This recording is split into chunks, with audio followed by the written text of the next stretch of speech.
Rodgers is going to be allowed to put a list together and says, okay, these are some of the guys. But I think once the Packers brass narrow it down, they will ask Aaron, okay, Aaron, what do you think about these guys? Is this someone that you can feel comfortable working with? Because at the end of the day, you want the coach and the quarterback, especially because the quarterback carries so much weight, you want them to have a great working relationship.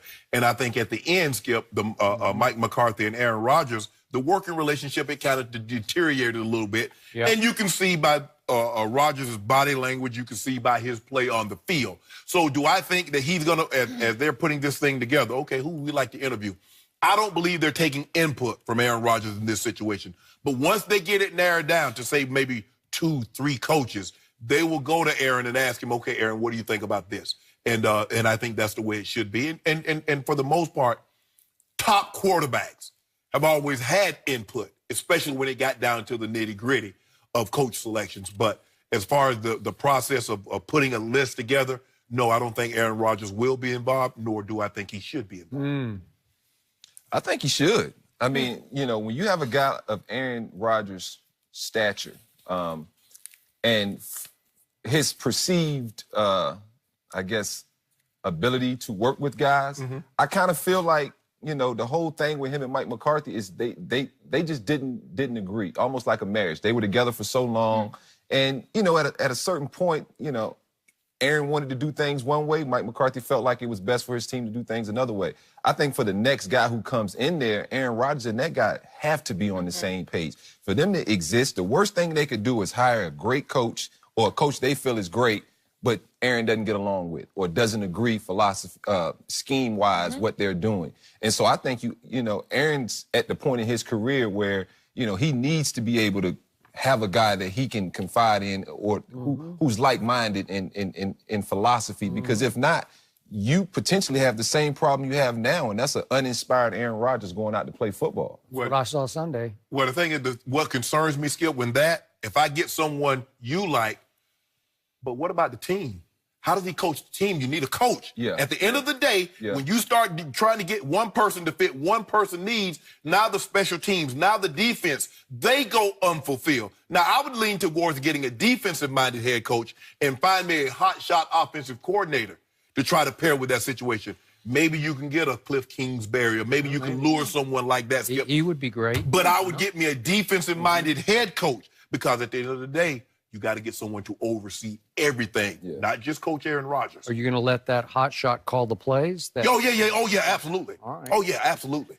So I'm going to start with this fact. They just last August gave Aaron Rodgers $100 million guaranteed. They are paying him $33.5 million a year.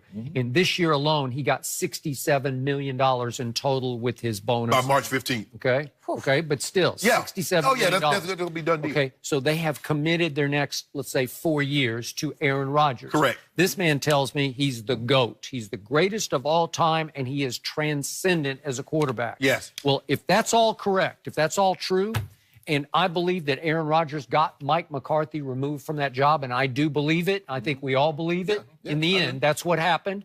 Then he should be able to suggest the next head coach, and he certainly should be able to sign off on the next head coach.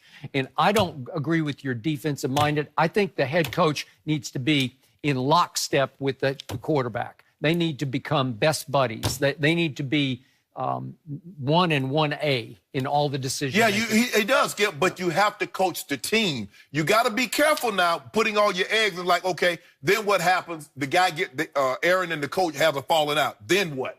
Oh, exactly. Because that's what happened. For whatever reason, Aaron and Mike McCarthy, they wanted to part ways. And it affected the team, Skip. You look at the way the defense played. You look at the way the special teams played. So you can just look at Aaron, you say Aaron Rodgers hadn't played well. And maybe he had 21-1 says otherwise. I mean, there are a lot of quarterbacks that would like to have 21 touchdowns, 1 interception. But 28th in completion percentage says another story. Go ahead. Go ahead. Well, it does. But what? So that's just awful. Tom Brady is doing all these check downs, but he has fewer touchdowns and more interceptions. Tom Brady is 9-3. Aaron Rodgers is 4-7-1. Did you see? 4-7-1. But I thought that what? He's not, transcendent. Is he's 9-3 or the Patriots 9-3? I think he's mostly 9-3. Oh, you see what he did there, D-Hall? You see what he did? When things go good, it's all Tom Brady. But when they lose, well, who got those 3 losses? Coach Belichick got the 3 losses. Tom Brady 9-0. Coach Belichick got torched by Blake Bortles. You see? By Matt Stafford. Am I right? And by Marcus Mariota. Okay, what did Tom Brady I'll show you torch numbers. What did Tom Brady do? Didn't have a very good game. You mean to tell me Tom didn't have a good game? Well, mainly because they got time of possession like crazy. They didn't get the football. It doesn't matter what you do. Yeah. See, you count time. I just make time count. So you want 42 hours and do absolutely nothing, or do you need 5 hours to get everything done? See, that's what I thought we were talking about the GOAT. Or is it lowercase GOAT, as in you're the reason, you're the blame? Skip, huh? I think everybody knew. Once he lost that game, once Mike McCarthy was the head coach, and he lost to Arizona, who plays in the desert, in a dome, come there, and look at those elements. There's no way the Arizona Cardinals are supposed to get out of there with a win. Especially with a rookie quarterback who grew up in Beverly Hills. Man, I don't care. Look, I don't care if they got a 10-year vet. You play in a dome, and there's no change of season. You can't go to the frozen tundra and beat that team with that lead quarterback. You're not supposed to, Skip. All right, I'm just telling you.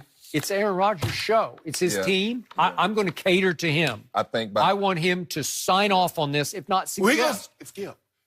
We're gonna put the list together. It's a we. Okay, this is what we do. You're part of the brain trust. Okay, this is what we do. Skip. Okay, I'm gonna put together a list. But what if the guy's on that list, Shannon, he doesn't like any of them? That is correct. Then what do you do? Yep.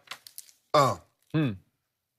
Okay, I'm gonna add one more to the list. He strikes me as hard to exactly. I'm gonna add one more to the list. Skip, it's like when you set a list. You set a list of the music you like to hear. You go to a wedding or something. Sure. You know, you obviously you set the list. Now you can let people that's gonna be there. Okay, what type of music do you like? But I'm gonna make the final say. I might have a song or two that D Hall want to hear. Might have a song or two Jenny want to hear. But at the end of the day, I'm paying for this. I'm paying for this.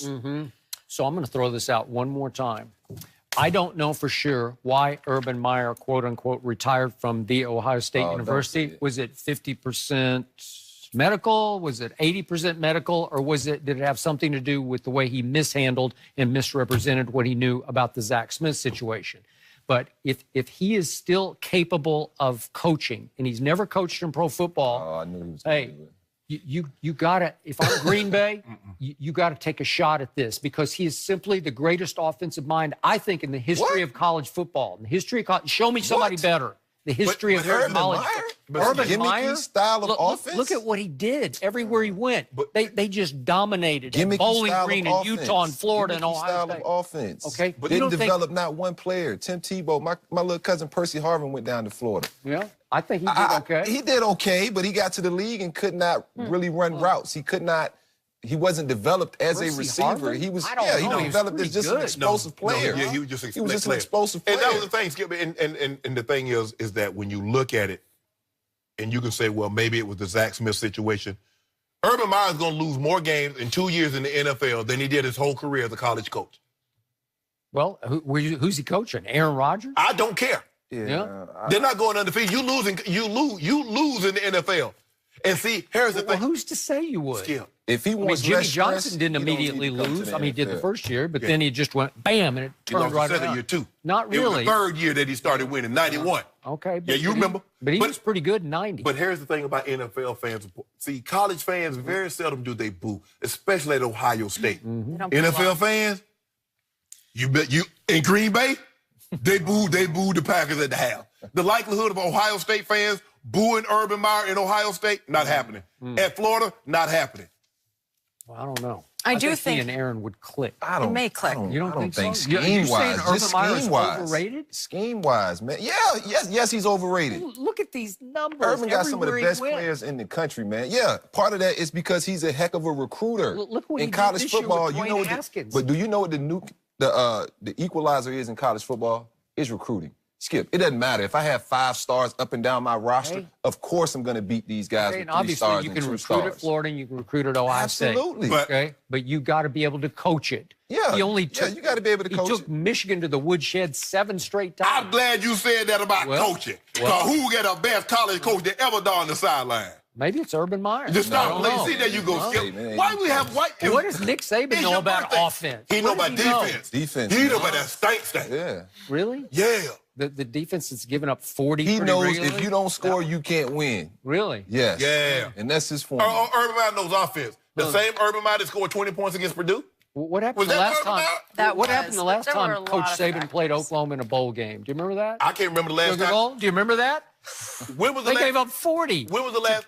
When was the Trevor last? Knight? When was the last? Trevor time? Knight When scored was the last- 40 on you? When was What the is la- that about? When was the last time Urban Meyer been in the Alabama Invitational?